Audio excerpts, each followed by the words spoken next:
বলরাম মন্দিরে ঠাকুর শ্রীরামকৃষ্ণ। এইবার ষষ্ঠ পরিচ্ছেদের প্রথম অংশ। গুহ্য কথা। তিনজনই এক।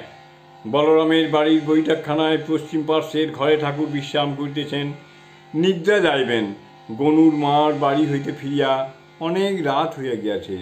রাত 11:30 হইবে। ঠাকুর বলিতেছেন, যোগিন, একটু পায়ের হাতটা বুলিয়ে দাও তো। কাছে মণি বসিয়া আছেন।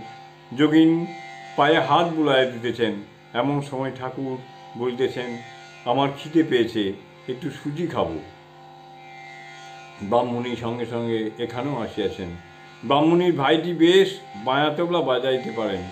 ঠাকুর ব্রাহ্মণীকে আবার দেখিয়া বলতেছেন, এবার নরেন্দ্র এলে কি আর কোনো গাইয়ে লোক এলে ওর ভাইকে ডেকে আনাইলেই হবে।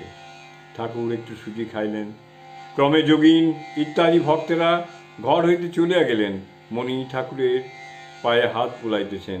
ঠাকুর তাহার সহিত কথা কইতেছেন। শ্রীরামকৃষ্ণ, আহা, এদের ব্রাহ্মণীদের কি আহ্লাদ! মণি, কি আশ্চর্য!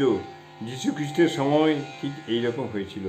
তারাও দুটি মেয়ে মানুষ ভক্ত, দুই ভগ্নী, মার্থা আর মেরি।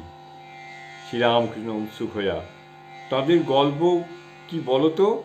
মণি, যীশুখ্রিস্ট তাদের বাড়িতে ভক্তের সঙ্গে ঠিক এইরকম করে গিয়েছিলেন। একজন ভগ্নী তাকে দেখে ভাবোল্লাসে পরিপূর্ণ হয়েছিল, যেমন গৌড়ের গানে আছে, ডুবলো নয়ন ফিরে না এলো, গৌর রূপসাগরে সাঁতার ভুলে তলিয়ে গেল আমার মন। ডুবলো নয়ন ফিরে না এলো, গৌর রূপসাগরে সাঁতার ভুলে তলিয়ে গেল আমার মন। জয় ঠাকুর, জয় ঠাকুর।